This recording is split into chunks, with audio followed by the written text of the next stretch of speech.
Hello students. आज हम अध्ययन करेंगे टीआई फर्स्ट के जो शेष टॉपिक है। तो उसमें यहाँ तक आपने अध्ययन कर लिया था इब्न बतूता और भारतीय शेर। भारतीय शेर के बारे में इब्न बतूता की जो राय थी, विचार थे, वो आपने अच्छे से पढ़े। उसके बाद में हम देखेंगे आगे नेक्स्ट दिल्ली के बारे में इब्न बतूता ने क्या कहा है। ठीक है, क्योंकि इब्न बतूता दिल्ली के अंदर काफ़ी लंबे समय तक रुकते हैं। आप देखते हैं 14वीं शताब्दी की शुरुआत में, 14वीं शताब्दी यानी आज से आप देखोगे 700 साल, लगभग 700 साल के आसपास, 700 साल पहले इब्न बतूता भारत आते हैं। भारत आने के बाद में वो मोहम्मद तुगलक के दरबार में रहते हैं और दिल्ली के मुख्य न्यायाधीश वो नियुक्त किए जाते हैं, मुख्य काजी दिल्ली का। ठीक है, काफ़ी लंबे समय तक वो इस पद पर रहते हैं। उसके बाद में मोहम्मद तुगलक उनको चीन देश के अंदर अपना एक तरह से दूत बनाकर भेजते हैं और चीन के जो शासक हैं उनके दरबार में वो जाते हैं। तो इब्न बतूता ने दिल्ली के बारे में क्या लिखा है अपनी किताब रेहिला के अंदर। इब्न बतूता के अनुसार इस शहर में 28 दरवाजे, दिल्ली के बारे में उन्होंने कहा था कि इसमें 28 दरवाजे हैं। इनमें से सबसे बड़ा दरवाज़ा बदायूं द्वार है। दिल्ली के अंदर 28 दरवाजे हैं। सबसे बड़ा द्वार कौन सा बताया उन्होंने? बदायूं द्वार। ठीक है, नेक्स्ट ताराबाद। ठीक है, ताराबाद क्या है? मान लो इसे परीक्षा में पूछ ले आपसे, 1 नंबर 2 नंबर में पूछ ले बाई चांस कि ताराबाद क्या है। तो इब्न बतूता के अनुसार दौलताबाद में महिला व पुरुष गायकों के लिए एक बाजार था जिसे ताराबाद कहा जाता है। इब्न बतूता ने दौलताबाद के अंदर महिला पुरुष गायकों का एक बाजार देखा था जिसे क्या कहा गया? ताराबाद। ठीक है, नेक्स्ट मध्यकाल में संचार की अनूठी प्रणाली। मध्यकाल के अंदर आज से आप देखोगे 700-800 साल पहले भारत के अंदर किस प्रकार की डाक व्यवस्था थी, उसके ऊपर इब्न बतूता ने अपने क्या विचार दिए। ठीक है, तो पहले आप देखते हैं इब्न बतूता भारत की डाक प्रणाली की कार्यकुशलता देखकर चकित हो गया था।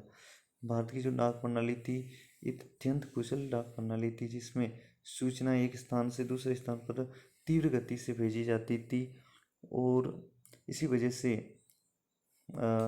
ऐसी अनूठी व्यवस्था को देखकर एक तरह से इब्न बतूता आश्चर्यचकित हो जाते हैं, क्योंकि वो सोचते कि यार यहाँ 50 दिन का रास्ता है, जहाँ पैदल चलने में 50 दिन लगते हैं, वहीं डाक व्यवस्था में मात्र 5 दिन के अंदर वो सूचना निश्चित स्थान तक पहुँच जाती थी।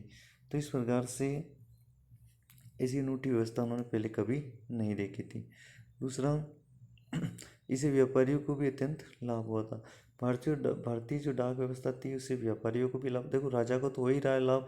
राजा को मान लो कोई भी सूचना अपने दूसरे राज्य में भेजनी है, राजधानी में भेजनी, राज्य की छोटी जो राजधानी होती थी, मुख्य राजधानी होती थी, उसके बाद राज्यों की भी जो राजधानी होती थी, वहाँ अगर मान लो भेजनी है तो भी वो तीव्र गति से कोई भी सूचना भेज देते थे। तो राजा को लाभ था, लेकिन व्यापारियों को भी इससे लाभ हुआ था। व्यापारियों को लाभ किस प्रकार से हुआ था? मान लो व्यापारियों को कोई सामान मंगवाना है तो वो डाक द्वारा अपनी लिस्ट भेज देते व्यापारी, और जो अगला व्यापारी होता था वो सामान की लिस्ट प्राप्त करता और वो सामान उसके पास में भेज देता। खुद को जाने की आवश्यकता भी नहीं होती थी और तीव्र गति से वो सूचना दूसरे स्थान पर पहुंच भी जाती थी अगले व्यापारी के पास, तो उनको भी फायदा होता था। अब व्यापारी जो है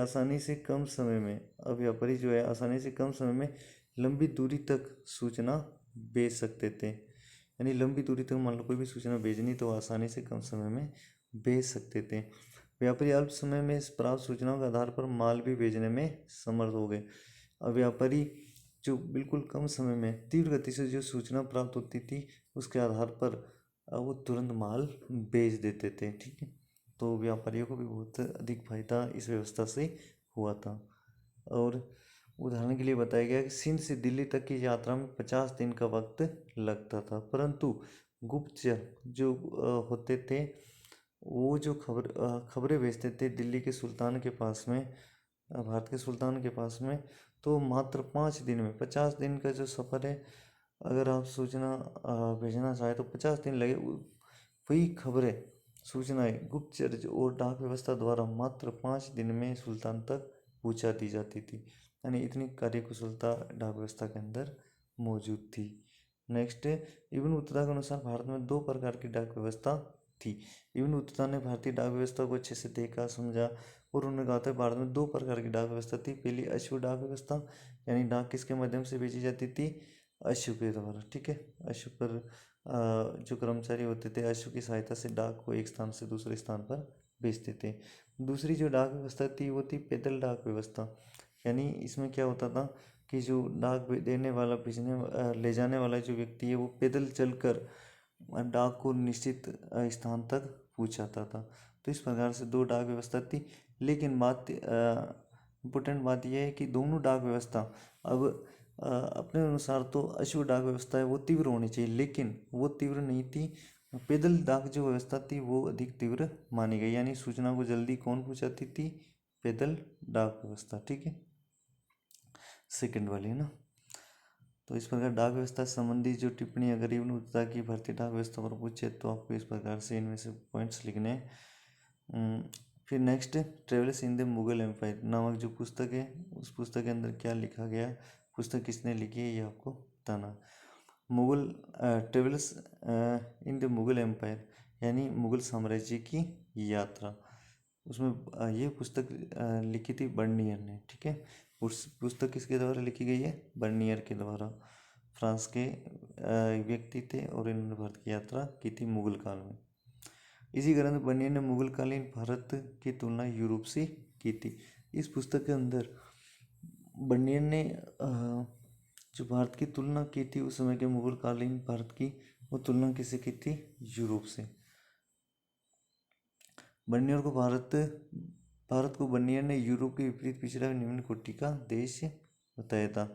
जब मुगल कालीन भारत की तुलना यूरोप से की थी और बर्नियर ने यूरोप को एक विकसित महाद्वीप या भारत से बहुत ही उच्चतर कोटि का एक तरह से प्रदेश बताया।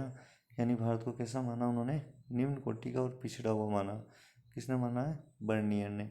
किस में लिखी ये सारी बातें? अपनी पुस्तक Travels in the Mughal Empire में। ठीक है, नेक्स्ट, पेलसेट भारतीय किसानों की दशा का वर्णन। पेलसेट ने भारतीय किसानों के बारे में वर्णन किया है। ये भी एक विदेशी यात्री थे, हॉलैंड के निवासी थे और उन्होंने भारत की यात्रा की थी। इन्होंने 17वीं शताब्दी के प्रारंभ में भारत की यात्रा की थी, यानी आज से 400 साल के आसपास। ठीक है, 400 साल पहले इन्होंने भारत की यात्रा की थी। ये भारत की गरीबी को देखकर अचंभित हो गए। पेलसेट नाम का जो व्यक्ति हॉलैंड डच नागरिक, जब इन्होंने भारत की यात्रा की और भारत में व्यवस्था को देखा, यहाँ के लोगों को देखा, तो इन्होंने भारत की गरीबी पर बहुत तरस आती थी और ये भारतीय गरीबी को देखकर एक तरह से अचंभित हो गए कि यार इतनी भी गरीबी कहीं किसी देश में होती है क्या। ठीक है, तो इस प्रकार से इन्होंने अपनी पुस्तक में लिखा है। इन्होंने बताया कि किसानों को इतना निचोड़ा जाता था कि उनके पास पेट भरने के लिए सूखी रोटी नहीं मिल पाती थी।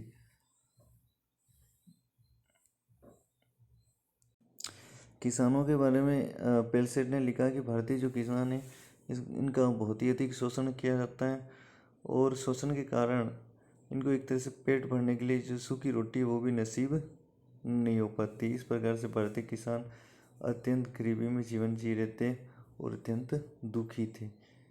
भारत के किसानों की गरीबी की प्रमुख वजह राज्य ही था। इन्होंने भारतीय किसानों की ऐसी हालत, गरीबी की हालत का प्रमुख कारण किसे माना है? राज्य को। ठीक है, कि राज्य किसानों से इतने टैक्स वगैरह लेता था कि किसानों के पास में खाने के लिए जो अनाज है वो भी नहीं बच पाता था। ठीक है, तो भारतीय किसानों की गरीबी का मुख्य कारण किसे माना गया है? सरकार को, उस समय की सरकार को। ठीक है, जो भी टॉपिक शेष रहे हैं उनको अगले वीडियो में देखेंगे।